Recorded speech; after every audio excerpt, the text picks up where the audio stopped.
Welcome to Take It or Break It, in search of lost dimes, the world's most valuable Michael Jordan podcast. I'm here with John Wilms. John, how are you doing? Good. Somehow I think it's the world's only Michael Jordan There's podcast. probably another one. I don't know. There should be more. Well, no, don't do it because we're doing it. Yeah, And and we're charging people for it. So if somebody makes our product for free, we're gonna be mad. thanks for the money, by the way. Yeah, thank you. Oh, Num num num. yeah, some of you Yum are yum yum. Money money finding money. ways. I think some of you are finding ways to listen to this while not really paying for it. What? Like And who? that's, whoever subscribes and then unsubscribes the day Oh before yeah, oh yeah. the. John fucking hates these people. I No, I don't really care, honestly. It's just I would like to know. I mean, you care a consistently. little because you make a little money. You make money off this. Right, we're making a little money, a little more and more money, and it's nice to know, how much is going to be coming in. But I don't really care, honestly. Yeah, yeah. No, no. John doesn't care. Whatever. You know, I still haven't seen a dime from this. he's not mad. Yeah. I also have not seen a dime. I just figured that out. Actually, I'll. Oh, cool. Yeah. So I mean, we're not worried about it. who's we? You and I? Well, maybe you are. I'm not worried about it. I don't know. I was a little worried about it because I truly was having trouble figuring out the architecture there for a second, but then I did.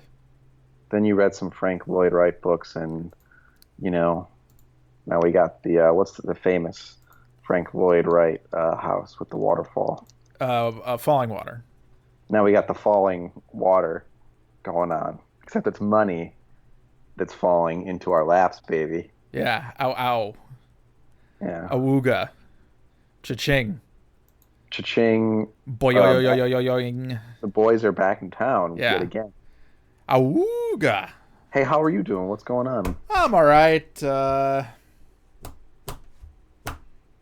Haven't been sleeping so good lately. Stayed up really late and watched the Deep Space Nine pilot last night. So good. Uh, uh, think I'm gonna go get a hamburger with somebody tonight. Impossible Burger? No. I'm probably not gonna get a hamburger, but they're gonna get getting hamburgers. I'm going to socialize. Oh, cool. Yeah, I don't know if you've heard of this. It's this thing where you go and talk to people. Yeah, where you're like, hey, what's a happening? Things of that nature. What's the buzz? Tell me what's happening. You know Yeah, that one? hey, buddies. That's Andrew Lloyd Webber, Jesus Christ Superstar. You know that song? No, not off the top of my head. It goes like, "What's the buzz? Tell me what's happening." I What's was the I buzz?" was in Joseph. Oh, you were. I was. Were you Joseph? And I played Zebulon, Zebulon. one of the brothers. Zebby. Yeah. Our Canaan days really brought the house down. Hey, was this at Evergreen State? No, this was in high school. This was in high school. I was reading a little bit about the controversies at your alumnus. Yeah, it fucking blows ass. It sucks. Yeah, it's stupid. If Brett Weinstein, if you're listening to this, I don't even want your fucking money. Fuck you. Yeah, he seems like he's more like Brett Stevens, if you know what I mean. Yeah, kinda. He does the thing where he's like, "Look, I'm a leftist,"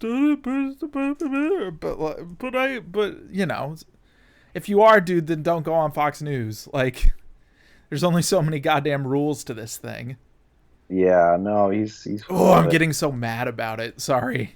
It was actually really bad for the cost. Like, I studied theater there, and they've basically had to scale back the theater department because they're having cash flow issues because of a lot of this.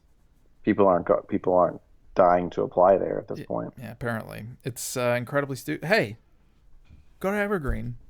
If you're listening to this, go to Evergreen. Nice, dude. I think probably everybody listening has been to college already. Yeah, probably. We got any high schoolers out there? Shouts to y'all. Yeah. Guys, want to hear about how your life is going. It would be, man.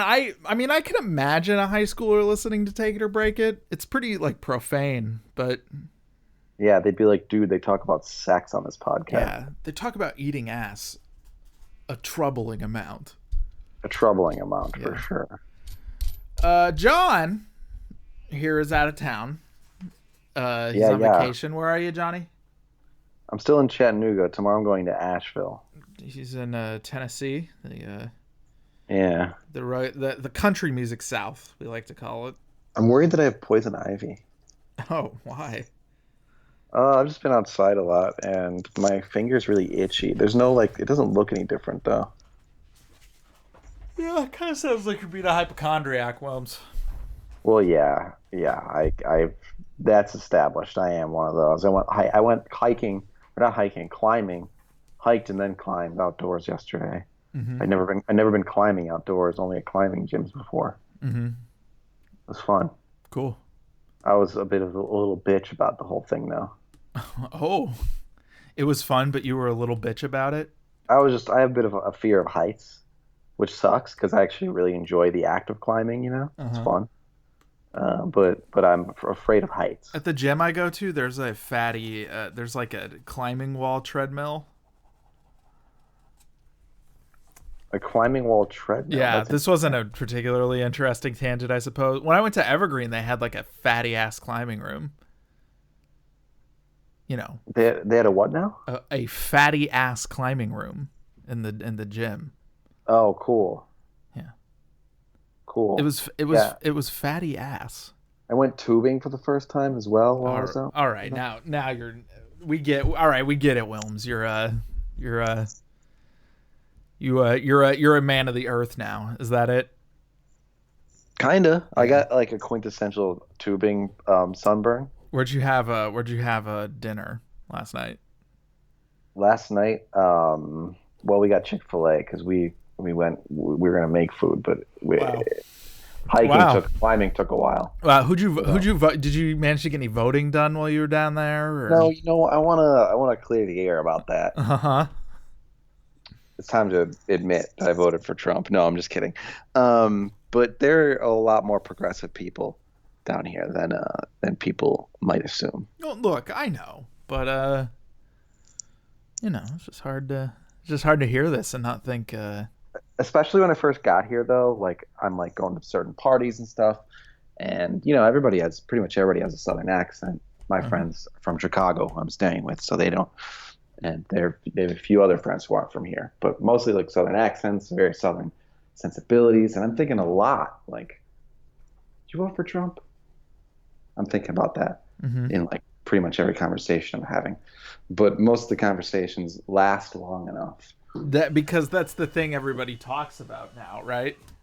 No, nobody talks about politics at all down here. Nobody talks about anything ideological at all. This is like Outdoors Magazine twice gave this city the best outdoors city in America.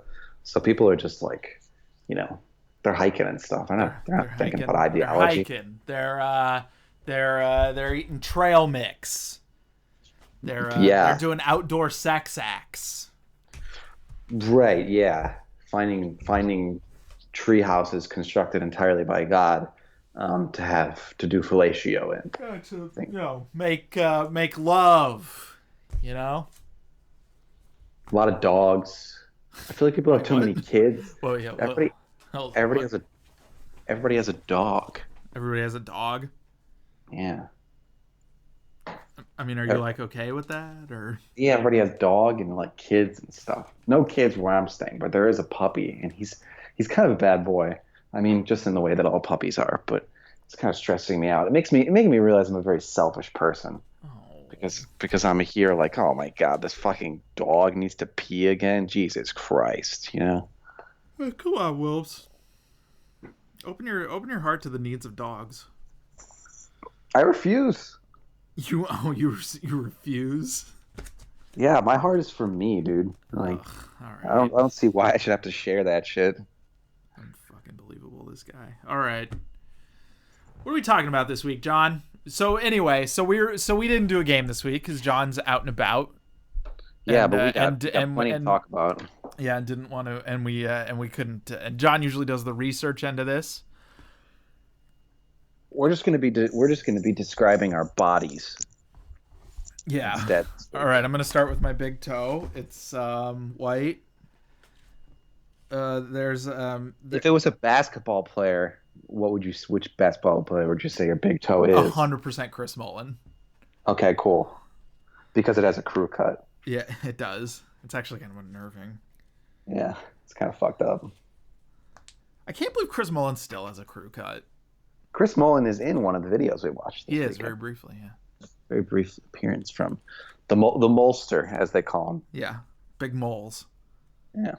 My second toe is bigger than I think I kind of thought it was. Just sitting here looking at it.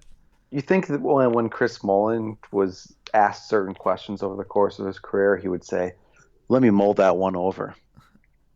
Let me mold that one over. That's not how he talks. It's that's closer to the way I said it. Yeah. He has an extremely pronounced accent. It's true, he does. He has Queen's voice. It's pretty awesome. Yeah, I'm about it. Dude, we got to go deep on Mullin at some point. Yeah, I get it. Do you think Jordan ever even played a game against Mullin? Well, yeah, he was. I hope there's a game where Jordan just annihilated Mullin. Well, we covered a game in which he played against Mullin. We did? Oh, the first Pacers? one we did. Yeah, when he was on the Pacers in '98. Oh yes, of course. That was definitely past his prime Mullin, but still like a really smart and good player. But Warriors Mullin. Yeah. You got to imagine Jordan made fun of his alcoholism, right? Mullin was an alcoholic? Yeah, John. I don't know that much about Chris Mullin. I just know he has a cool voice. Oh, yeah. Well, yeah, he was an alcoholic. Wow. Yeah. Listen, I like to drink, but alcoholism, no. Don't do it. Don't do it.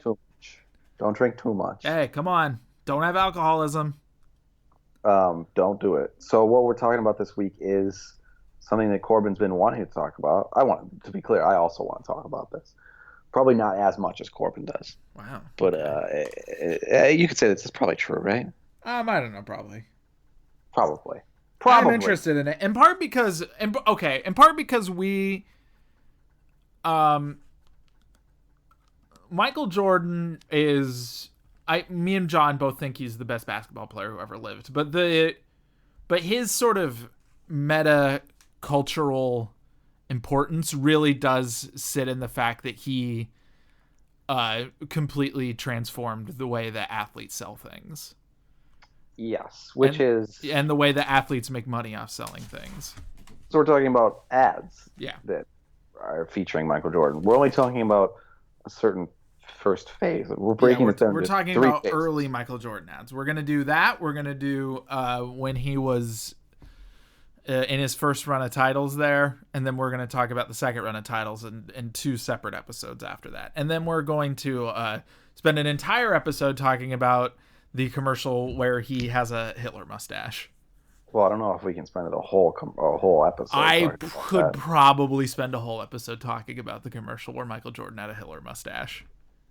That's and we would. It's just like, why did he have a Hitler mustache? Would we title that one the Fourth Reich?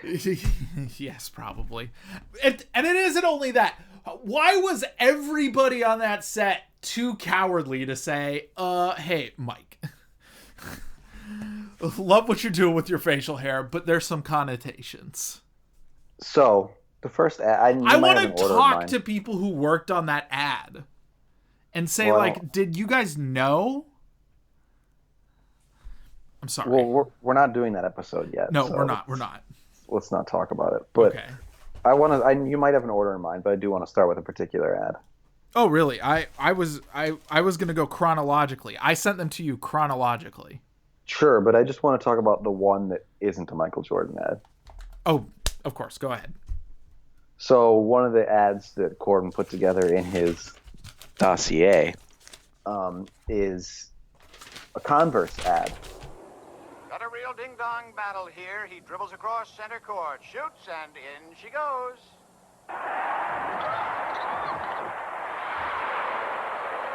Converse was and is the first name in basketball. And with new cons, always will be. Converse, official shoe of the NBA. Michael Jordan, famously a Nike guy, the first real Nike guy. I don't know if he's literally the first, but he's the first big Nike guy. Yeah, by far.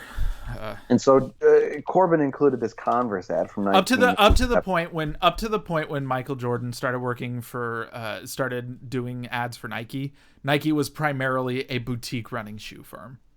Right. We think of Steve Prefontaine, shit like that. Yeah. We think of it as kind of regional, even, right? Yeah, to a degree. To a degree, right? And Corbin is, of course, coming to us from that region, the Pacific Northwest. For those that don't know, you all know.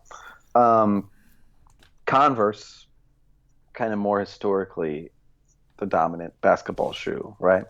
Yes. They have this 1987 ad, and it's there's really nothing to it. It starts out and it says it was Converse then, and there's a clip of Bob Cousy. Yeah, literally. Yeah. You know, the most loathsome old player imaginable. And well, I don't know about that. Let's take it easy. I would probably say apologies, George Mikan. Rather watch. Yeah, I would much rather. Nah, Mikan's fun. That shit is goofy. Cousy is fun too, dude. Dribbling all over the place, no shot clock. That's kind of cool. Yeah, but okay. I mean, obviously, the most loathsome older player is. I mean, I just feel like I'm at the point in the show where somebody else can finish the sentence. Kobe? I mean, he's not older. No, Jerry West. Oh, Jerry. Oh, yeah. I mean, he's just not even relevant. Did he even play basketball? Yeah, there's disputes about whether he did. So literally, you could hear the call on this broadcast. Bob Cousy is better than Jerry West is such a fucking delicious take. Well, it's also just legitimately true. Yeah. But the announcer in this, and I don't even know if this is like real footage or not, audio footage. But the announcer says, "We got a real ding dong battle here," which I love. Makes me think of that Nathan For You episode that we talked about once, right? Mm-hmm. Where he says, "I'm a ding dong daddy." I'm a ding dong daddy from Dumas, yeah. And then it says it's Converse. It says it was Converse then, and then it says it's Converse now, or whatever. And then it says, and it will be Converse forever.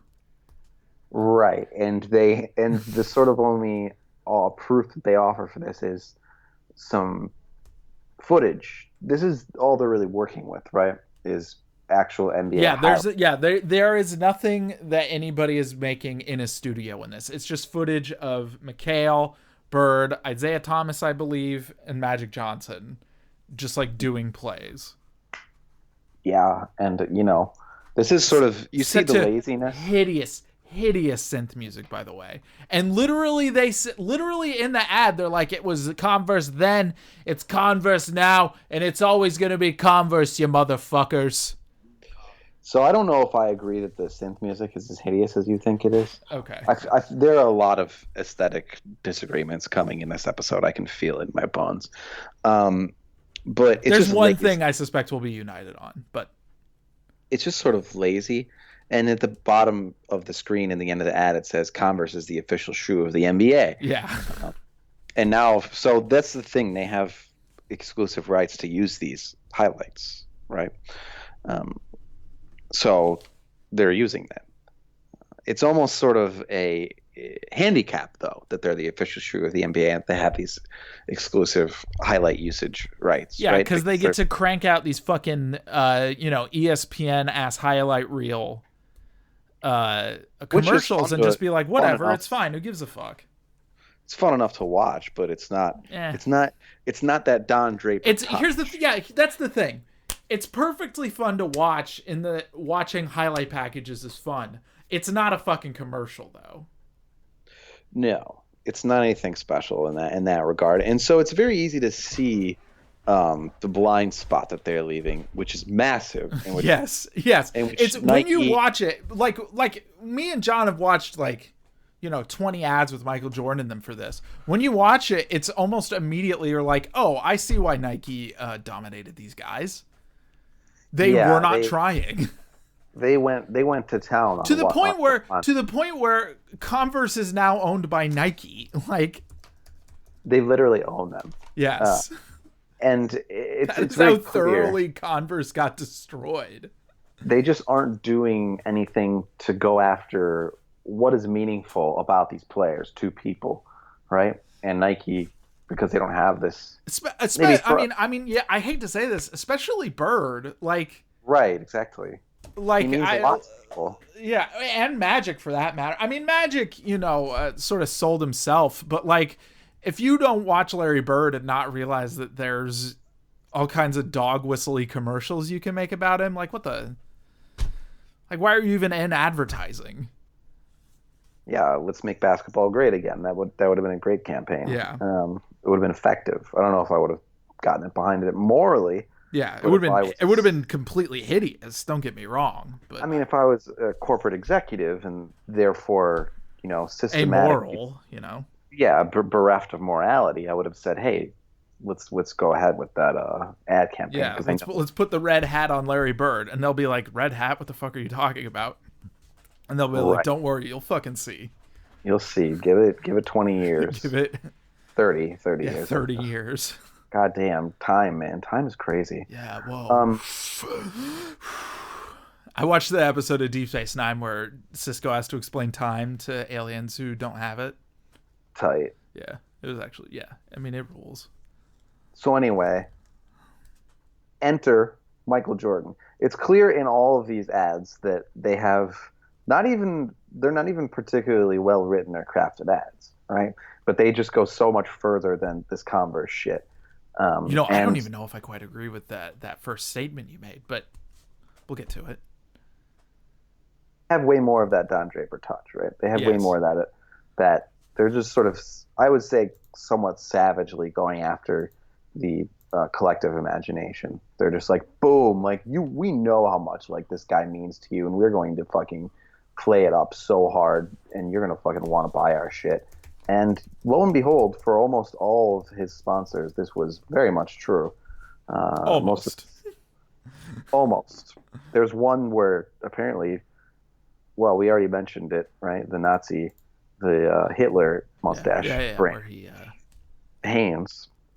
Weirdly, Michael Jordan was a Hanes sponsored guy forever, and it never really did much for their sales. Probably because Hanes underwear is not good. Wow. John Wilms. It's just not that good. It's not bad. Wilms, they're a sponsor. You need to. Oh, they're sponsoring Tiobi now. Yeah. Sorry, Tiobi brought to you by Hanes. Yeah, but pop him the code eating ass at checkout. It's also hard for me to believe that like Michael Jordan did much for the sales of like fucking Coca-Cola. Like how much more sales do they really have to get? They more just like are getting him because it's like, fuck it, why not? We're Coca-Cola, we'll do whatever we want. What about McDonald's? McDonald's, I feel like there was a real impact. Okay, we'll get to it, but let's start with our Air Jordan commercials. So we're watching these Converse commercials, which are just highlight reels and we will always be the dominant shoe brand. And then you see these Michael Jordan commercials, and they are, it's just him alone in a gym, dunking.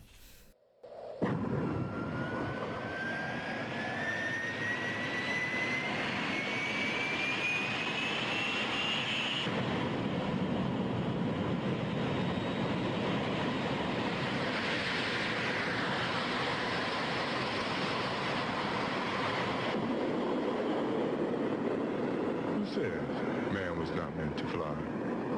Air Jordan, basketball. And it's awesome. Yeah. Wait, which one are you talking about? I'm talking about our first one. Man was not meant to fly.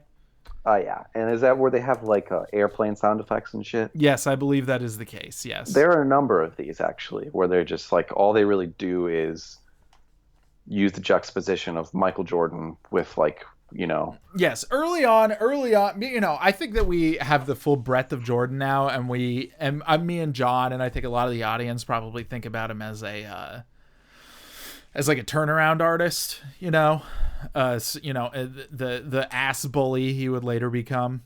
Mm-hmm. And but like an early Michael Jordan was, a kind of postmodern Dr. J dude. Breathtaking ballerina. Unbelievable athlete. And some of these commercials, like, for those who don't know, so Nike signed Michael Jordan when he came out of school because I should have read the book. I should have read the book to spice up on this. But anyway, they just gave him a really good offer. They gave him an extraordinary offer, and he said, "All right, fine." And Jordan worked with Wyden Kennedy, an advertising firm here who does all of Nike's advertisements here.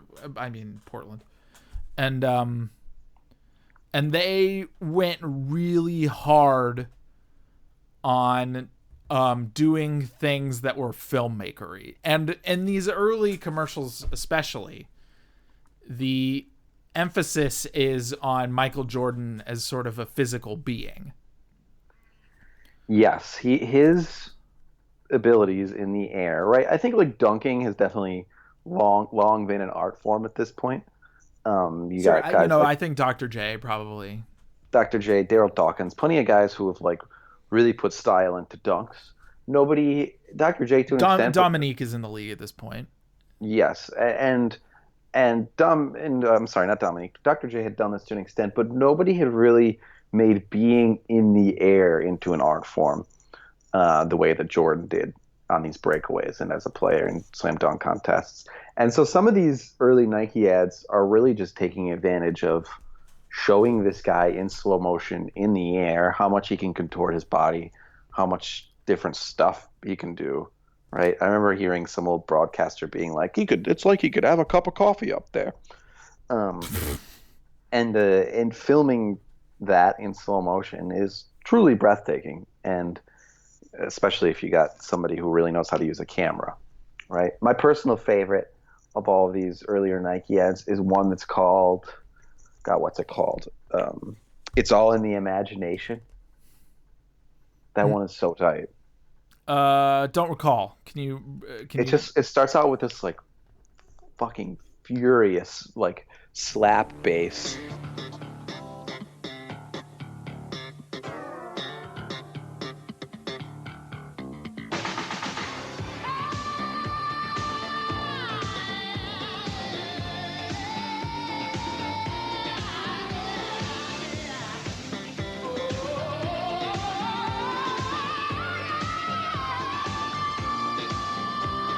Air Jordan. It's all in the imagination. And then it shows Jordan just slow motion in the air, moving around like a hulky ballerina. And oh my God, it's so cool.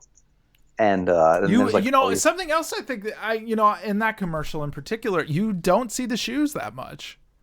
No, you don't. They don't really even sell the shoes. They are marketing Michael Jordan like it shifts so aggressively away from we are marketing a shoe into this is Michael Jordan. Yep, we got MJ. Nobody else does. And if you want to glom onto the dream that he brings to life, you know where to come. We got you. We're Nike. Speaking of that dream, the cowardly NBA in 1985 when they released the Air Jordan 1s, what did they do, John? They were banned. They literally banned them. They were so scared of Michael Jordan destroying Converse, which in fairness he did end up doing. That they said no, these shoes are they're too cool. Get them out of here. They were too stylized. Yeah. And they have some bullshit where they said, "Oh, it's not like the team's actual colors, but they're black and red shoes." Yeah, come on, get the fuck out. And then the NBA says, "Well, the Bulls colors are red and white, so they're not red. They're not red and white." So I don't know. Obviously, that rule doesn't exist anymore. You can wear whatever color shoes you want. Yeah, and what ended up happening was that Michael Jordan wore them anyway, and Nike paid the fine.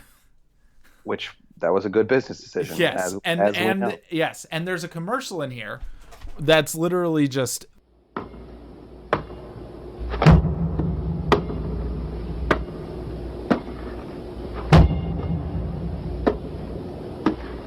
On September 15th, Nike created a revolutionary new basketball shoe. On October 18th, the NBA threw them out of the game. Fortunately, the NBA can't stop you from wearing them. Air Jordans from Nike. This guy speaking in a, let's call it a, like an America's Most Wanted voice, and he's just yeah. It definitely sounds like Robert Stack or something. Yeah, and he's just like, the NBA banned the Air Jordan ones. You can't wear them in the NBA, but you aren't in the NBA, and the NBA can't tell you what to do. Speaking of ads telling us things you can and can't do. Well, I don't know if you have some more to say about this. Well, I was just going to, it's like, it's this, it turns Michael Jordan, who could not be a bigger establishment figure at this point. Like, at the time, like, this whole banning thing, like, made Michael Jordan weirdly dangerous. Right. I mean, that's easy to play up too when you have the rookie year All-Star game situation too, where all these guys who happen to be Converse guys, right? Yeah. It's Larry and Magic and Isaiah. Well, Larry and Isaiah, Magic wasn't on his team, but well, they conspired against him though. Yeah, they conspired against Jordan to make sure that he didn't get shots in the All-Star game. Right, and then Isaiah was certainly the ringleader of this because he was a huge prick, massive prick. Yeah, like this, like even by Michael Jordan standards. Yes, I mean Isaiah, what a prick! I love it. But so I don't always love it because later on in his life he became a prick in ways that were genuinely not good. No, but when he's just like a sports prick, I love it. Yeah. But he's like also, I mean, he's like a real life prick too. It's kind of incredible. Like, there's not a lot of dudes who you can be like, oh, that guy's a sports prick, but he's all right. But Isaiah Thomas is just a prick back to front. He's just a bad guy. Yeah. Yeah. I mean, not like he's not Hitler, but I think it's true that he's not Hitler. You're right about that. Yeah, but he's, like, who's like not as bad as Hitler? Mussolini. Ooh, you hate to say that Isaiah Thomas is the Mussolini of basketball because you hate to call anybody that. So let's just keep talking. Yeah, nobody's the Mussolini of basketball except for Kobe, who's the Mussolini, Hitler, and Genghis Khan of basketball. Well, no, Genghis Khan had too much conquest. We can't give him that. Yeah. Kobe is definitely the Mussolini of basketball. Yeah, well, I think we're okay with that one. Yeah. Anyway, today I saw that Kobe invested in body armor. What's body? Oh, it's a sports drink. Drink, yeah. It's the one I really like. I'm a little annoyed. Like when I go, I'm sweaty. I want a good salty drink. Body Armor's the one I enjoy. It doesn't have high fructose corn syrup in it. It's fucking annoying that I'm putting money in goddamn Kobe's pocket. Anyway, continue. Anyway, speaking of things that ads are telling you can and can't do, produced by Nike, there's a series of ads with Spike Lee that Spike Lee directs and. Oh, we're not gonna talk about the one where he plays basketball against Santa and dominates him.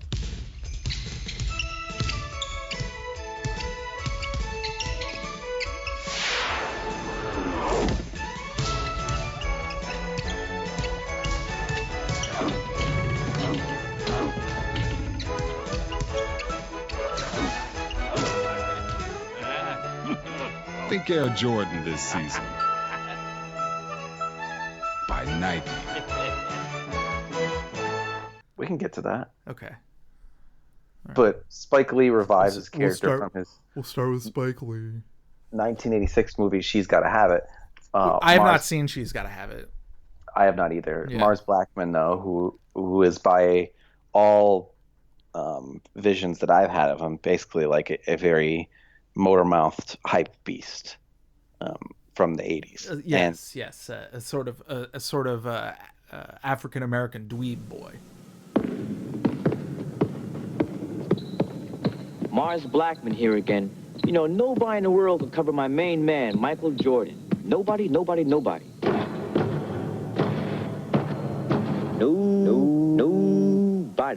I'm telling you, it's impossible. Impossible. However, it's easy to cover Mars Blackman.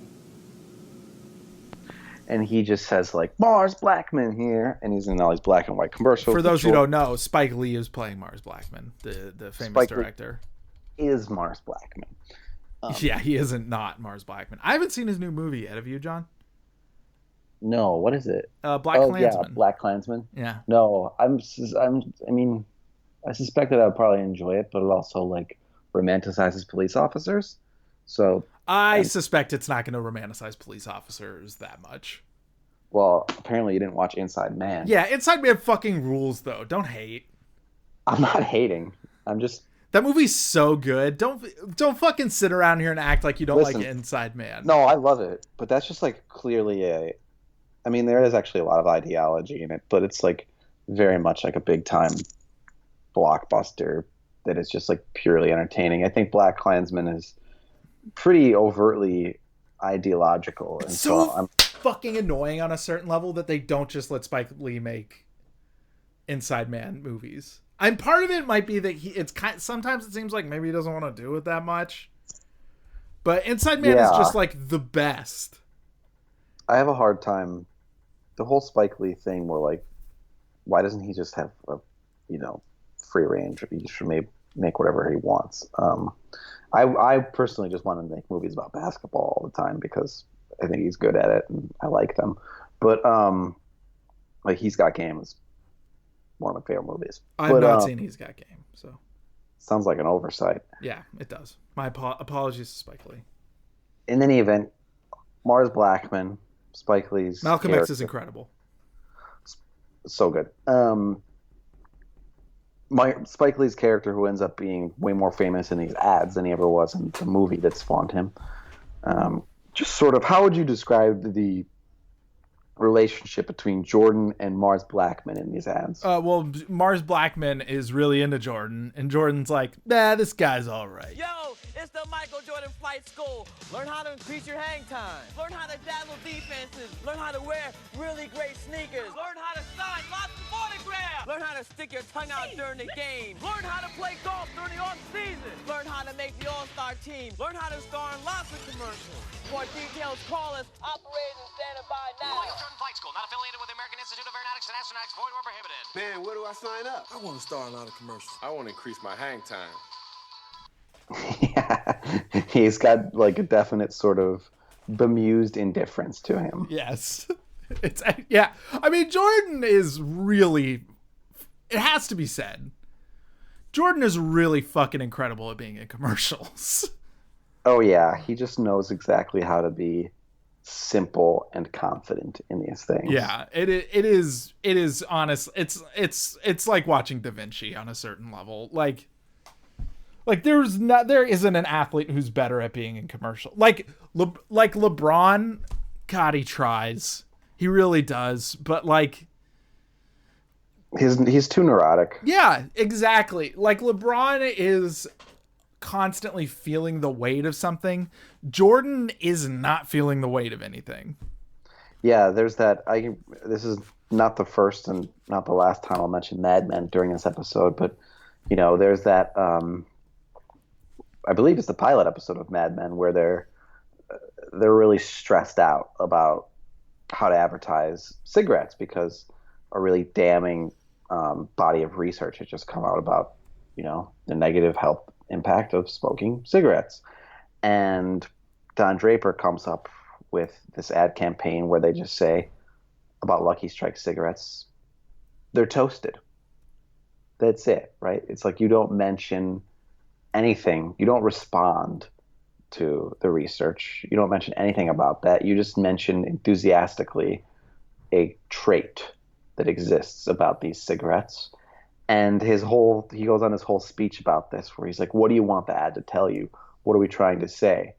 and it's "You're okay," like "You're okay," and that becomes a bit of a refrain on the show. There's like later seasons, Roger Sterling takes an acid trip, and he like has these visions of Don just appearing behind him in a mirror and saying "You're okay." And Michael Jordan understands that so implicitly in these ads, how to just say like, "You're in good hands." Like, I'm totally sure of what I'm doing here. Like, I could not be more comfortable in this position. And that's what people wanted to see. And what they do in these Spike Lee ads, which it should be noted, are incredibly good. Right, John? Oh yeah, I mean, I'm a Spike Lee glutton. I do get a little like annoyed of his hype beast voice, but they're awesome. Yo, this is Mars Blackman in the house where action follows my main man, Michael Jordan. This is Money slamming in Detroit, in Philly, Boston. Must be a bird's eye view. DC, LA, New York. Shut up, I'm doing a Nike commercial here. Shut up. The other LA, Texas. Yeehaw! Denver, some serious hang time. Must be the mountain air. San Francisco, Moscow, Paris, oui. Walla Walla, Budapest, Sea Tranquility.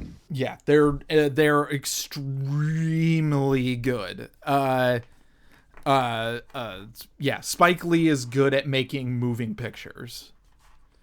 The Spike Lee Michael Jordan relationship is just so awesome to me because he's obviously, you know, at this point for a lot of people, younger people especially, Spike Lee is more famous for being like #1 Knicks fan than he is for being a filmmaker. And in fairness, he is a fun #1 Knicks fan.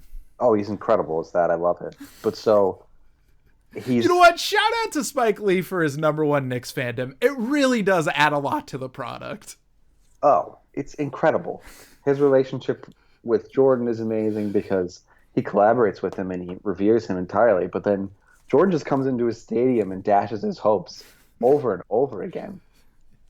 It's kind of a... Spike had to know on some level, though, right? Like, we deserve this, you know?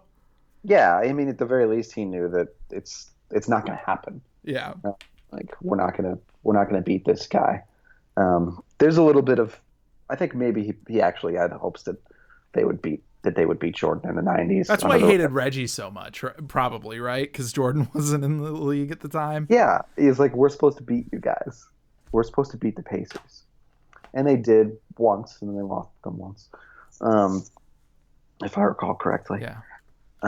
But yeah, so there's these Jordan Spike Lee ads. They're good. I like them. There's the less talking Jordan has to do, the better the ads are usually. And Spike Lee does like pretty much all the talking in these ads. Yeah, it's actually it's actually a really interesting dynamic because Spike Lee sort of becomes the audience. Yes, and Jordan is the thing that you're watching, even though you're also watching Spike Lee. Like you're watching your own you're watching a simulacra of your own enthusiasm for Michael Jordan. Yes, and there's the one that this is how we got onto this, where he says they show Jordan doing these insane things, and Spike Lee is like, "You can't do that." Yo, this is Mars Blackman, and this is my main man, Michael Jordan, and there's a pair of tight Air Jordans from Nike. This is something you can buy, and this is a patented, vicious, high-flying, 360 slam dunk. This is something you cannot do. Let me repeat myself. This you can buy. You cannot do this. Can.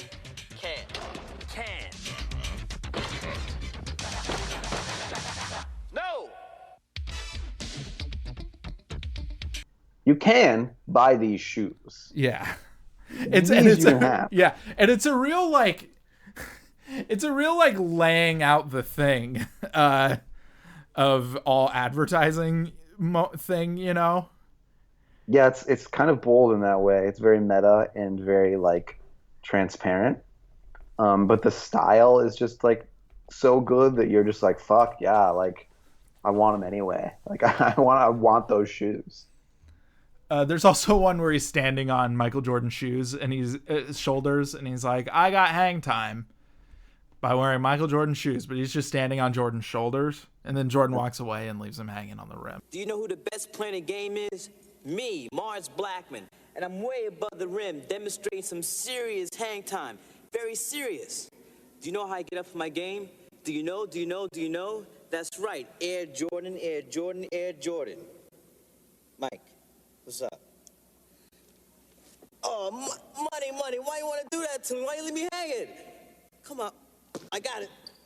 Oh, Mike, man. That's cold, man. And then he's like, "Oh, come on, man. Come on, Mike." Yeah, it's so good. I hate to compliment commercials too much.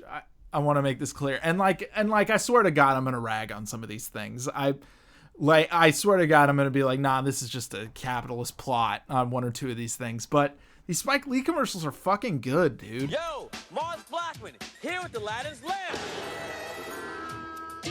I am the genie on the lamp. You don't look like a genie. I'm granting you just one wish. What should I wish for? Do you know? $1 million? Nah, tax problem. A new car? Can't drive. I got it. A wop babaloo mop bam boom! Mr. Genie is all right. I am the greatest.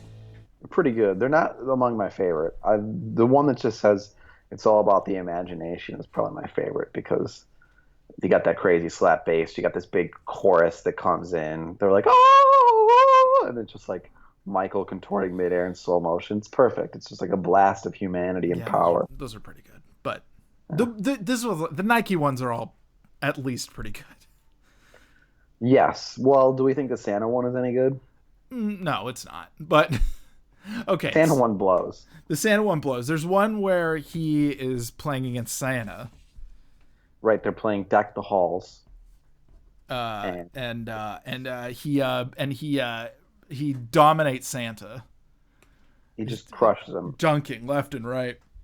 And on a certain level, I'm like, man, I like Santa. I don't know if I want to see Santa get did like this. Well, they leave the gym together in good spirits. Yeah, Santa's like, hey, always a pleasure hooping with you, MJ. And then Michael Jordan turns the camera and winks. So let me tell a story. Please go right ahead. So I'm in Chattanooga, right? I'm visiting my good friend. The Noog. He joined like this intramural league. I think I told you this story already in another medium. He joined this intramural league. We played basketball together a lot in Chicago, which, as you may suspect, has like pretty deep basketball culture. It's not hard to find a game. Yeah, it's not John Wilms, Ricky O'Donnell, right, all the greats. So it's like that. It's not hard to find a game. It's not hard to find people who are way better than you. It's not hard to find a league. Southeastern Tennessee is not quite like that. You don't see. Oh, it's not quite like the current basketball capital of America. I wouldn't say. I would say that Los Angeles is the basketball capital of the world.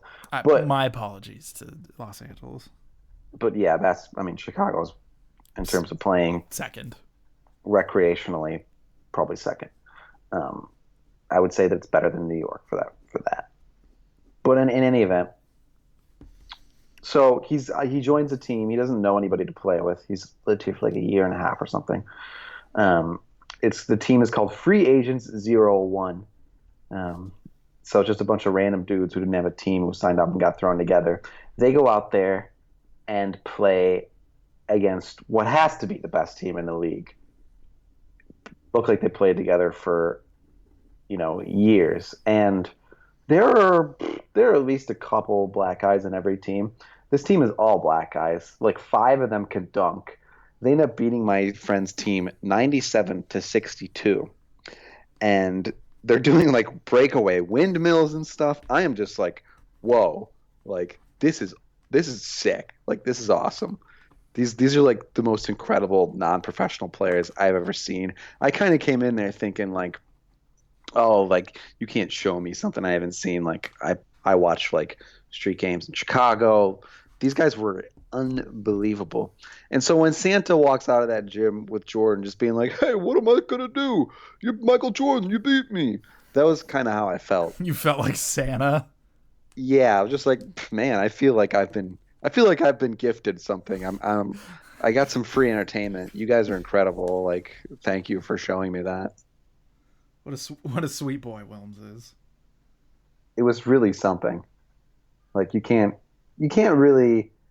Santa knows what we know, which is that you can't really be too mad when you're just thoroughly outclassed. Yeah, when there's just no way. There was no fucking way. So Michael Jordan does the Santa ad. It's not that good.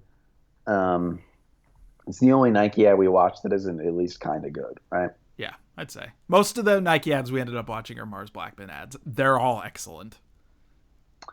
The ad that I think is the most Don Draper, like Don Draper meditating and coming up with the multicultural, I'd like to give the world a Coke ad, is Like Mike, the Gatorade commercial, the famous Gatorade commercial with the famous song.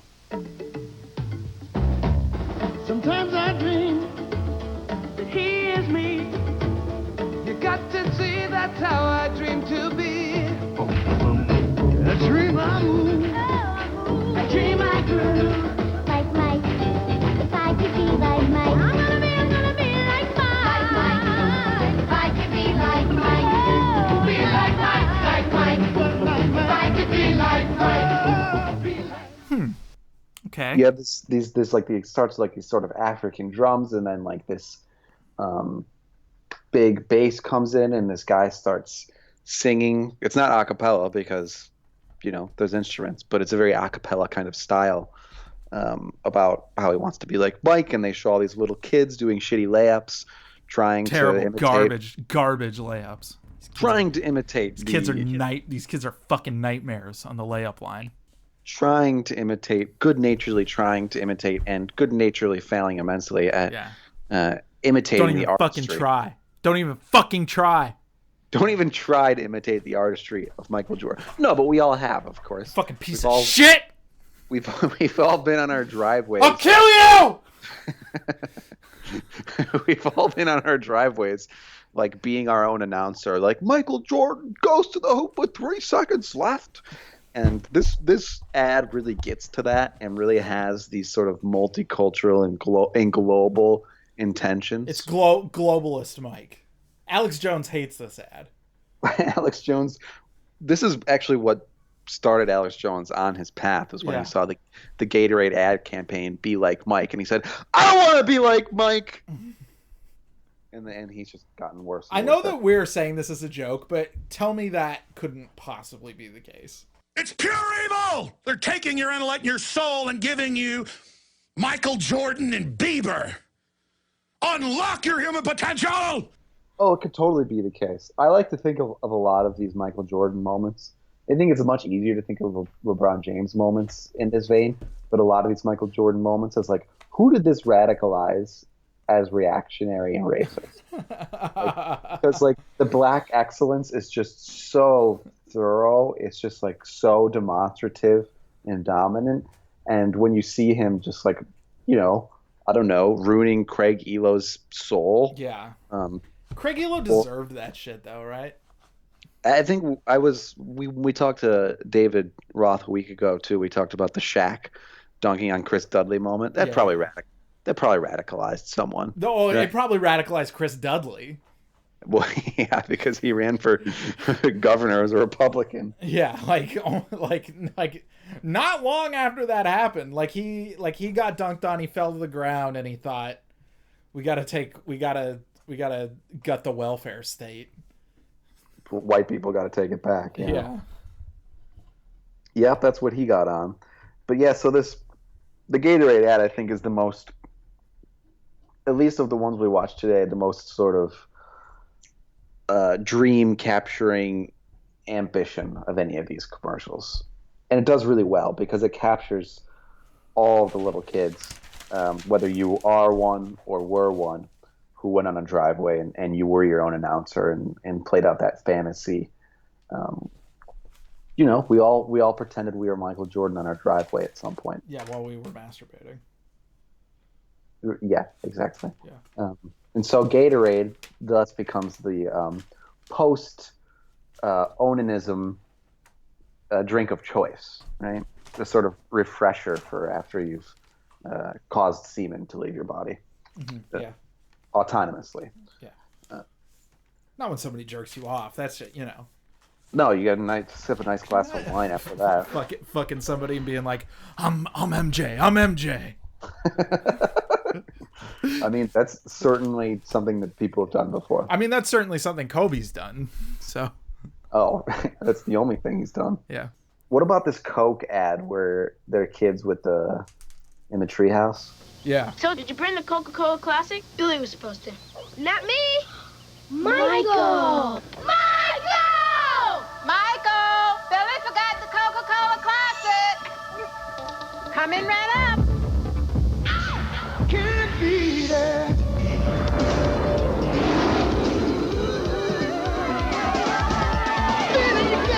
Yes! From a Coca-Cola Classic. That's my Michael. Can't beat the real thing. What Do you think about that? you buy it? No, it doesn't do anything for me, actually. Okay. I think it's funny. I sort of enjoy it anachronistically. Yeah, they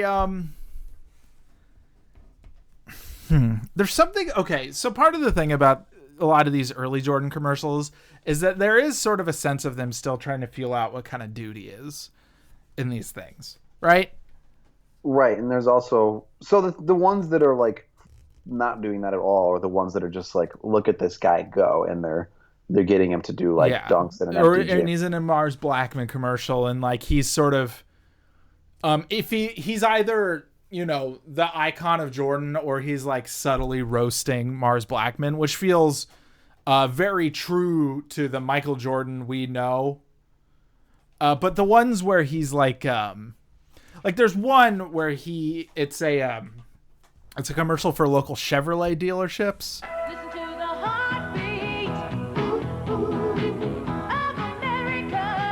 Listen to the heartbeat of America. Oh yeah. It's the rhythm on the road. It's the pulse on the street. Pulse on the street. City and town, a magic sound. Feel the heartbeat of America. Chevrolet. That's today, Chevrolet. And it's just like, listen to the sound of America, something along Shows those the lines. skyline of Chicago repeatedly. Yeah, the There's shoreline of so much Chicago, and he so like much of it than there is now. Yeah, and it's like him like pulling up to a pickup game in a hot red sports car, and what am I gonna do? I just love the game so much, and like going and hooping. Which I actually think was something he actually did, but probably in a way that was a little more unnerving than it's depicted. And it's just like him smiling, and like, you don't really buy that guy, I don't think. At least maybe you did at the time, because part of it is that he is like a tremendously handsome dude. And like natural easy charisma, and like maybe before Wizards Jordan sort of opened up the eyes of what a fucking weirdo he was. Like, yeah, sort of depraved. Yeah, yes. Maybe before people kind of figured out that he was, a sucking well of need and craving. Like,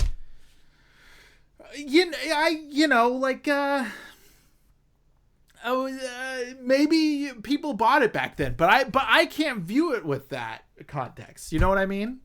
No, they can't either. I'm just like, whatever, when they're doing that Chevy thing. I like the jingle.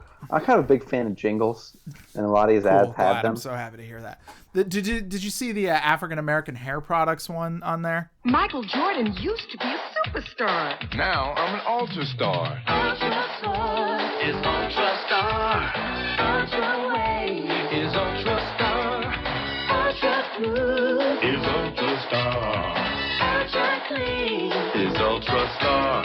Ultra Star conditioner, pomade, one-step lotion, and shampoo. The Ultra in men's hair care. Ultra Sexy is Ultra Star From Johnson Products. Oh, fucking love it. Yeah, it is wild. First off, that Jordan never had hair. Weird. Right. Well, he had hair in the 80s, just not very much of it. Yeah, but it's just like everything not you remember. Product. Yeah, everything that you remember about Michael Jordan that is important is Michael Jordan shaves his head every 2 days. He really likes to keep his head free of hair. Yeah. But while he had a little bit of it, the hair product companies made sure to cash in on him. Yeah. Yeah, and this it's one he sings in this. Yeah, he commercial. sings in this one. Okay, so first off, it's weird because he doesn't have hair. Second off, it's weird because it's weird to see him selling a product that is for an ethnic base. Yes, because he becomes such a aspirationally Universal, post-racial. yeah. There is not a more post-racial figure than Michael Jordan, and I want to make it clear that I don't think that was what Jordan was going for, and I don't think that is. No, a lot of this is like it's not really like his doing or his creation, right? He becomes the perfect guy to slot in for all these ad executives and corporations and stuff. He just like fits so nicely into these things, and it wasn't his idea to be that, but he was very happy to fulfill that. Yes, and I also don't think that that's like his ideology either. Like there is a not inconsiderable, like he isn't a public talker, but he does give money to causes, and like this is shit he cares about. You know what I mean? Like, you know, the Republicans buy sneakers too thing is like fucking bullshit. Like he is more committed to the cause than you would think, but he also was like the perfect dude to be like a post-racial figure. Yeah, certain people I've seen op-eds and stuff saying like, you know, Michael Jordan laid the groundwork for like Obama to become president. Yeah, So, I think that's true. I think that is absolutely true. yeah, everybody liked Michael Jordan. But Obama was not a post-racial figure, as it turns out. No, he wasn't. You know but what I he mean? was- Like he was a there's- black man who became president. Yeah, though. like there is an aspiration towards post-racialism in a lot of this stuff, and I mean, I think that, I mean, you know, me and John aren't people of color. It's a weird thing to talk about, but like, I mean, I think that sort of the actual vibe that we need to reach is a sort of pan-racialism where we have a sort of universal understanding that we all come from different cultures and that we are coexisting within those cultures. Is that fair to say? Yeah, I'd like to buy the world a Coke. Yeah, and I think that I think that Jordan's dabbling in post-racialism is a little bit different than that. I think it's like this dude is a universal figure, in a way that I think maybe didn't transmute into the sort of broad political ideology that could end racism in America. You know what I mean? Right. Yeah. I mean, it also wouldn't have worked if people knew what his real psychology was. Oh no, of course not. Not even Yeah. close. I know so many people who like. I just remember like in the wake of that Hall of Fame speech. Not everybody's as tuned into these things in basketball as we are, but I remember watching it and being sort of. I liked it. I was like, hell yeah! Like I'm just like love the honesty of it, just Yeah. like and the You know depravity what? of it. Fuck all those people. You're right, Michael. Yeah, I was just like, fuck it. Like obviously this guy isn't normal, and like it's good to like see what that's. Yeah, actually it's like. fucking cool to not be normal. That's, you know, that's like a thing that I think people maybe kind of miss when they rag on him for being a psycho. Like, But I he remember doesn't kill people. Who cares? I remember after that Hall of Fame speech, like I summarized. apologize if Michael Jordan hurt your feelings and I just belittled your. But anyway. Well, Michael Jordan hurt a lot of people's feelings by destroying their team. But I remember in real time watching people lose the Michael Jordan dream after I like summarized the Hall of Fame speech for them. Not people who are super big sports fans or anything, but you know, everybody loved Michael Jordan. Everyone. And unless the only reason anybody didn't was like, oh, he killed your team, and even then you have this begrudging respect for him. Yeah. But everybody, Like everybody knows that your team deserved it. and so I was just like summarizing it to people, and they would be like, in real time, right in front of me, they'd be like, "Oh, well, I don't respect him anymore. I don't really like him anymore." Like, I can't believe he would because say he's things not like that. because he's thorny, and like these ads are definitely pushing a dude who isn't thorny. Right. He's They're smooth. He is literally smooth. Like that's what the no hair is. It's like no fucking friction. And I you know, good for him, but also, you know, it's a lie. So, let's go back to the hair thing. Okay. Ultra Star is the sort of, black aimed hair product that he does an ad with. It has like a bunch of people just singing. They're like fucking good singers, and it's a dope jingle. Yeah. And then they have Jordan coming in there and singing like a few words, and he's not very good at singing. Very but, like, bad at singing. He's not quite as bad as some of his teammates, which we'll get to later. Oh, in a future edition. No, and we'll be talking about it today. The McJordan, the McDonald's ad. Oh, okay. Did you not watch that one? Apparently, I didn't. I'll summarize it nicely. Ultra Star, and they have Jordan singing like one line or something, but the music is just, I miss that. Like you don't really see ads where they just get like dope like session writers and musicians to just lay it on thick. It's hard not to watch Michael Jordan ads and not think every ad is like this now. Like the Nike ones, I mean. Not this one, obviously. Right, yeah. This one is more old-fashioned. It's just basically like good music, just a good jingle. And I'm into that. The other one that has a good jingle is Gentle Treatment, another hair product, which is not advertised to men. It's a woman's hair product. Here's Michael Jordan. Gentle Treatment, lady. How did you feel when your basket sent the game into overtime? I felt You're beyond compare. beautiful.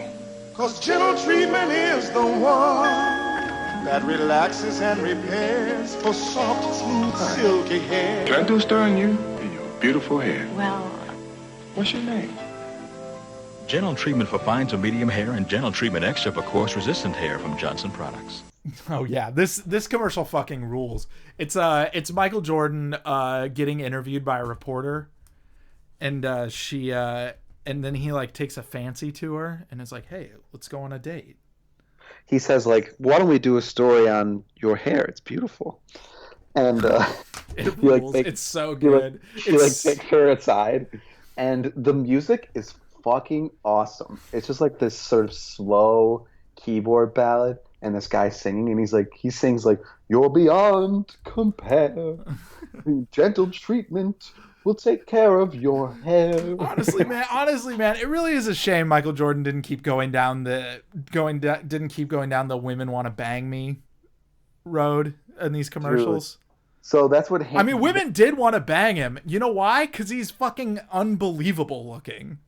He's very handsome and has a perfect body. Yeah. That's say what you will about Michael Jordan. He's incredibly handsome and had a spectacular body. And so the first of the two Hanes commercials we looked at really tries to go to town on his body. Yeah. That one Hanes commercial. There's a lusty ass saxophone in this too. When I'm on the court, I just don't make shots. I take them. So when I'm done slamming, I'm jamming in Hanes fashion underwear. It has a style that I'm used to with the comfort I can't find flying through a 7-foot wall of arms and elbows. Got the tickets, Michael? Guys, we don't need tickets. Now you're wearing what you like. Hey, nothing else feels so right. Yeah, and it's just him in underwear, and there's like a shot of him lying down with underwear on, and Michael Jordan's ass is fucking unbelievable. It's outstanding. It is like, dude, oh my god. That saxophone is working overtime. Yeah. It is really lusty.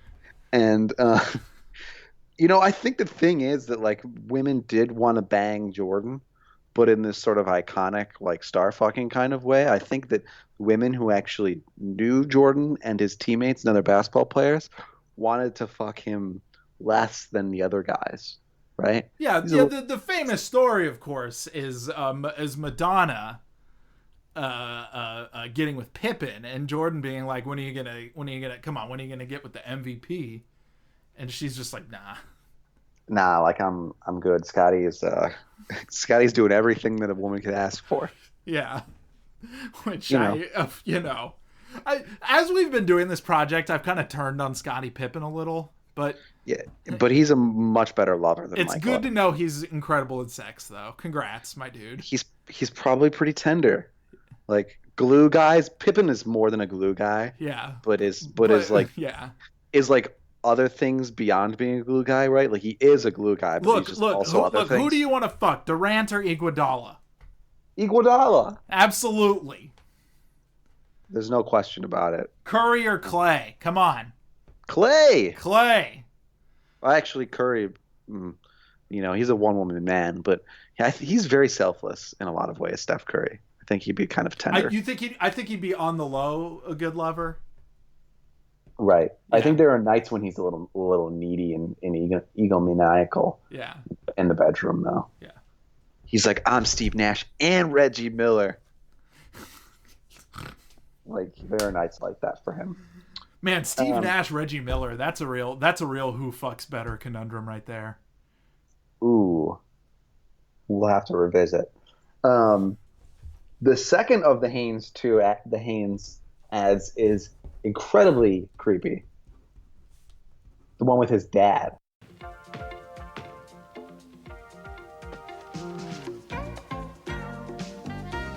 Michael, are these your Hanes? Mm-hmm. Son, is there a reason why you wear them? Definitely. Mm-hmm. Think Mom would like me in these? Maybe. Just wait till we get our Hanes on you. Oh, please explain it to me. I didn't refresh on that one. So basically, Michael's just sitting around with like these Hanes in his lap. He's fully clothed, and his body is not on display in this ad, but it ends up being more creepy. He's sitting there with his fucking dad, and he's wearing his Hanes. He's like, Michael, is there a reason you wear those Hanes? Is it something your wife likes or something? And then his wife, who's played by his actual wife, comes up behind him and kisses him and is like, mm-hmm. And she like kisses him. She's like, I like the Hanes or whatever. And Michael's dad is like, maybe I should wear those. Do you think your mother would like them? And Michael's just like, maybe. I don't want to talk about this. Please stop. So it's not surprising to me that the Hanes ads never really boosted their sales. Because first of all, that's the first one. If you're a man watching the ad, you just develop a lot of body envy. Yeah, you're just sad. And the second one is really creepy. There's obviously more than just these two, but I mean, in these two, you can see how they're missing the mark in more than one way, because they're trying to like sexualize Jordan, which first they did like a little too much, because you're trying to sell this to men, not to women, right? And in the second one, it's just kind of creepy. Yeah. Unsettling. And I there's more than one ad with Jordan's parents in them. Also, I'm just going to be clear about my stance on Hanes yet again. If I'm going on a second or third date or whatever, and I think that it's the date where something's going to happen, you're not wearing Hanes. No chance.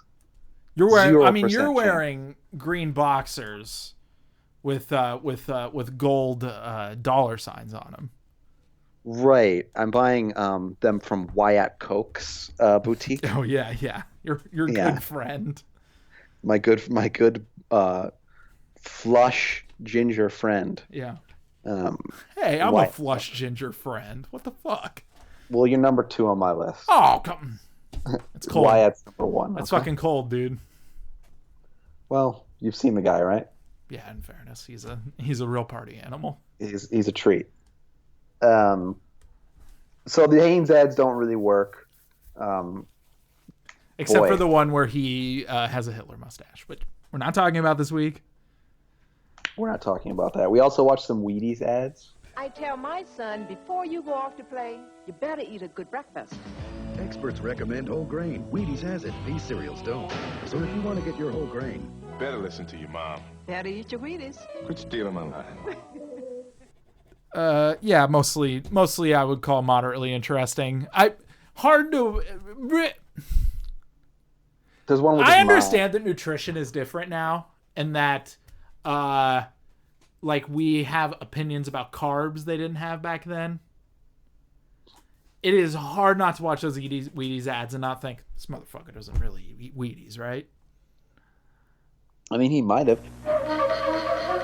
In an average game day, Michael Jordan runs the length of the court 165 times and has one bowl of whole grain Wheaties with breakfast.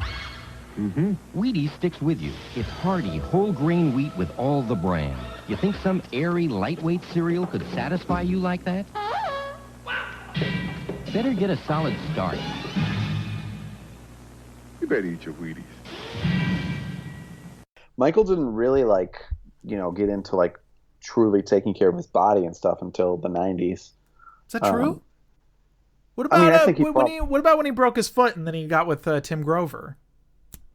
Yeah, that's more just getting the right doctors and stuff. I mean, in terms of a really intense bodybuilding and dietary way. Yeah, that's true. He did start. I think he really started lifting weights after he broke his foot, if I recall.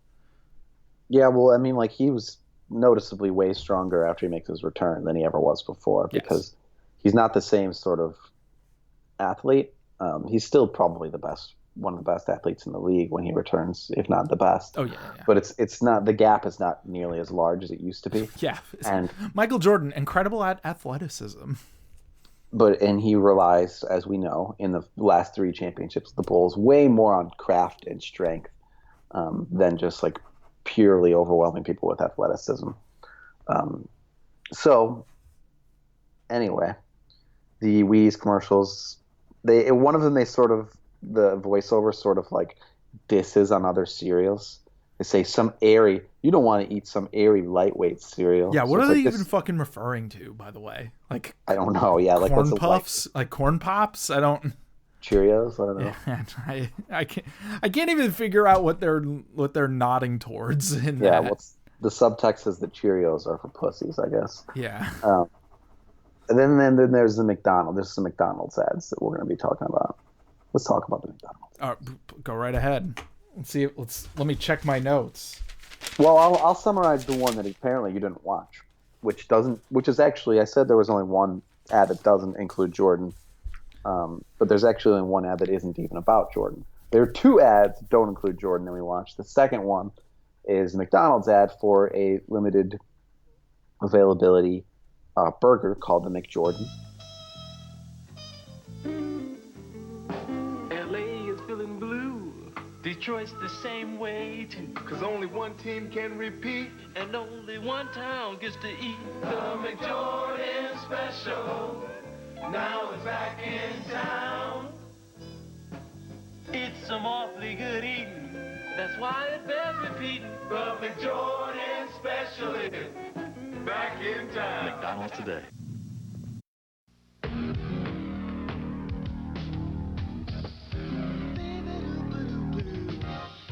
Michael, are these your hands? Mm-hmm. Son, is there a reason why you wear them? Definitely. Think Mom would like me in these? Maybe. Now try Hanes Activewear and Hanes Socks. 2 more ways to look your best. Mm-hmm. I believe, and I know it was made out of Michael Jordan. Yeah, they killed him. Yeah. No, well, but they cloned him and harvested the clone. The McJordan, I have a thing I'm reading here. The McJordan special is the first fast food sandwich to be named after a human being, Michael Jordan. Sold in a limited market. Did they say a human being or human being? After a human being. Comma, Michael Jordan. Actually, it's in parentheses, Michael Jordan. Okay. Sold in a limited market. So it's like, this is the first sandwich to be named after a human being. Michael Jordan. As opposed to, this is the first sandwich to be named after the human being Michael Jordan. There are a lot of different ways you can write that sentence. Yeah. Sold in a limited market, aka Chicagoland. I feel like you're the one who has a master's degree, and I'm the one who's having fun with semiotics, and I just I feel a little hurt, but go ahead. Well, there's important things we need to get to, like the ingredients of the McJordan. It was a burger topped with pickles, cheese, and bacon. Mhm. Michael Jordan's favorite. Jesus. Michael Jordan's favorite ingredients. If brought back, I'm sorry, burger, pickles, cheese, and bacon? correct. If brought back, So we think pickles and bacon go well together, huh? I mean, a lot of people think that. Okay. Vegetarian, I suppose, but Yeah. If brought back, this burger could stand to sell out, given that an expired gallon-sized bottle of the sandwich's signature barbecue sauce sold for nearly $10,000 in an eBay auction. what the fuck is with the old McDonald's sauces? Yeah, I was gonna say it's the original Szechuan sauce. Yeah. But this ad features 4 Michael Jordan teammates singing like a sort. They're all wearing fedoras and sitting in like a speakeasy sort of environment. And Michael Jordan is not in the ad. He's not in the ad. He It's literally Craig Hodges. was just like, I'm I not don't want fucking to do doing shit. this. Let BJ do it. Yeah. It's BJ Armstrong, Craig Hodges, Stacey King, and Cliff Levingston. It's a fucking. I wanted Wennington so bad. He wasn't. This is from 1991. He God damn. All right. But they do make, McDonald's does make an entire Bill Wennington sandwich later. The beef Wennington. The beef Wennington. We'll do a whole episode about that. Yeah. Can we do several? But so they're like the 4 of these guys, and it's not like that Michael Jordan hair product ad where his not very good singing is masked by great singers. There's just these 4 guys singing, and they're singing like some sort of blues song. They're like, the Lakers are feeling blue, and Detroit is too, and it's not good. And they're wearing like fedoras. Oh, really? It's not? The singing? No, it's bad Oh, singing. wow. So stunned. And they're all wearing like fedoras. Jordan Peterson would be very happy. It's a dumb ad, but I love watching it. It's the McJordan. Yeah, this is some fucking Chicago bullshit. Oh yeah, of course. That's what they're selling it to. It's a limited regional sandwich, right? And so it's like the Damian Lillard rap. Is that regional? No, I made it up. Oh, cool. You should like try to like bother Damian Lillard. You should write some anti-Damian Lillard stuff on the Daily Beast. Hell no, I love that guy. I fucking love that guy. I know, but what if you got him to do a diss rap about Corbin? Oh, that would be fun. That's what I'm saying. Shit, but I just like Damian Lillard too much, I mean, CJ apparently I can't stop writing negative articles about, but well, it's just he makes it so easy. Yeah, he's. It's funny that CJ sort of directly comes after Durant, who for a while has more than anyone made it easy to rag on him. Yeah. But in going after Durant, I think CJ is now even easier to make fun of. Oh yeah, CJ has turned himself into easy to rag on dude number 1. Yeah, it was Durant had the crown for so long, and he took it. Yeah, by 4. Honestly, it was a tremendous performance. You know what the other thing about the Durant thing is that I don't think Durant really gave a shit that people thought he was doofy. No, they're just mad because CJ probably gives a shit that people think he's doofy. Oh yeah, people legitimately think he's doofy. Yeah. Our good friend Jacob Greenberg referred to him as a Muppet at one point, and it was hard to. It's been hard for me to. Jacob has been a little mean to CJ McCollum. Yeah, well, yeah, it's true. He has. You have to respect it though. And then there's an ad where Michael Jordan is at a McDonald's, and there's like a bunch of kids sitting in a nearby booth. And they're like, "Oh, is that him? Is that him? Oh." Hey guys, is that who I think it is? No, he's taller than that. He's sitting down. What's he eating? I don't know, it looks like a Big Mac. Hey guys, it's not him. What's he doing at McDonald's? He probably has his own. He is Michael Jordan. We know it's Michael Jordan. Go ahead, say Come something. on, you can do it. Yes. Where did he go? Looking for someone? I saw you peeking on. Are you Michael Jordan? No. See, I told you guys. Oh, God. And he comes over and he's like, "Hey, you guys looking at me?" and they ask him if he's Michael Jordan, and he says he's not. Yeah, it's pretty funny. Yeah, it's actually a really good delivery on that one, MJ. Yeah, that's the one. He's perfectly in his element on this one. Are you really him? No. The last ad I want to talk about is the one where he's probably the least in his element, which is this sort of McDonald's PSA from, I think, 1997. Oh. You sat through the podcast, you waited for it. We're finally to the meme one, which is Michael Jordan delivering a lengthy PSA about why you should not do drugs on behalf of McDonald's. I'm Michael Jordan. McDonald's restaurants have given me this time to talk to you about something we both really care about, kids. Kids are the reason McDonald's sponsors their Get It Straight program, a national drug awareness effort. Think about this. Many of you using drugs out there now are under 18. Do you realize that at 18, you have lived only 1/4 of your life? When you're using drugs, you're only cheating yourself out of the chance to find out who you really can be. And believe me, if you don't use drugs, you can just about be anything you want to be. Listen, you got at least 3/4 of your life to go. That's 3 more lifetimes to you. So don't blow it. Don't do drugs. If you're doing it, stop it. Get some help. McDonald's wants you to give yourself a chance to find out all the wonderful things you really can be. And so do I. It's terrific. It is. It's really funny because he's not. First of all, he's not very old. Like, no, he's not a person. He still has hair.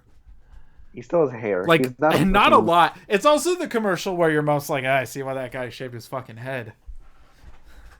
It really kind of like cuts to the quick as to like why it's problematic to turn a young, incredible athlete into an idol, because when given a moment to like be a wisdom provider, he's just sort of like stammering and has nothing to say. Yeah, And, come on. And if you're on drugs, stop it. Get help. It's so funny. You've got 1/4 of your life. This is the first 1/4 of your life. Yeah, he mentions that like a bunch of times, and there's like he uses that math repeatedly, and there's even like cuts. Yeah, because he couldn't get through the whole thing. He couldn't get through the whole thing. Like he could only say meaningful things in like 7-second bursts before he started like breaking down laughing and smoking a cigar and putting it out in a puppy's eye. It's like, dude, I don't need this. There is no commercial that sort of is okay. Even at the time, people had to have been like, this blows. Yeah, like I don't need this 24-year-old who's good at dunking, like trying to tell me about the nature of life. Like, I don't need that. But in the retrospect of Jordan's life, it is especially ridiculous. It's so good. I love it. Because like this is a dude who, okay, he's literally saying don't indulge in a craving, but it's just like, dude, you're fucking Michael Jordan. Like, why? I don't relate to you at all. And like, you're a totem of craving. Right. Right. In retrospect, yeah. But it's like, yeah, the thing is that you don't relate to him at all. And that's something that these ads sort of distract you from. And they just sort of take you toward the dream that, he is embodying. And in a way, you get to... The best Michael Jordan ads are about Michael Jordan, not about you. Exactly. If they make it about you, you have to start thinking about the fact that you're not Michael Jordan. Maybe the Spike Lee ones are about you a little bit, but they're also about you in relation to Michael Jordan. Right. Like they are also about Michael Jordan, but like the ones that are like, and you feel good with Michael with Spike Lee as your stand-in. Yeah, Spike's cool. Exactly. Even you get to be cool by way of that ad. Yes. Like, yeah, Spike's an all right dude. He may do the right thing. That's good. It's really good. Yeah. He made, at some point while he was making these commercials, he made Malcolm X, which is kind of wild to think about, honestly. Am I the only person who thought of do the right thing repeatedly through Papa John Schnatter's like political controversy? I'm afraid that of the two of us, you are the one who thought that. I couldn't stop thinking about it. It seems perfect. Yeah. I can't believe Michael Jordan never did any pizza commercials. Maybe he doesn't like pizza. Maybe he doesn't like pizza. He's from North Carolina. It's not really a pizza place. It's more a barbecue place. I'm going there tomorrow. To North Carolina? Yeah. See, it looks like Pizza Hut commercial Street Ball 1994. We're not there yet. Next time. We're not there. I don't even know if MJ's in this one, honestly. Let's see. We got not Michael Jordan, not Michael Jordan, not Michael Jordan. Seems like a lot of dudes who aren't Michael Jordan. I don't even know if they're NBA players, honestly. Doesn't look like Michael Jordan ever did a pizza commercial. Seems like the basketball pizza crossover is a bit of a blind spot. Yeah, a little bit. I think LeBron could make that happen. Well, he has his own pizza. He does have his own pizza chain. Oh, yes, of course. It's not something that he's publicly about, though. You know what, LeBron? Let's see you at some fucking pizza commercials, buddy. Yeah, do some Blaze commercials. Yeah, come on. Do it. You ever had Blaze pizza? No, I heard it's pretty good. I've heard that it's good, too. I also haven't had it. I've gotten fancy pizza taste lately, though. Fancy pizza? That's an illness. Yeah. Oh, it's an illness that I'm more than happy to suffer from. Hey. Yeah, you know, you're making that bad boy in a wood-fired oven, or some obscene piece of equipment that you're constantly calibrating, or don't even fucking put it in my mouth. There you have it. Yeah. Truly what this episode was really about. We finally got to the bottom of it. Cool. All right, we're done. Yep. Thanks for subscribing. Tell your friends. John, thank you very much for joining me. Well, of course. See you next week, and everybody have a wonderful day.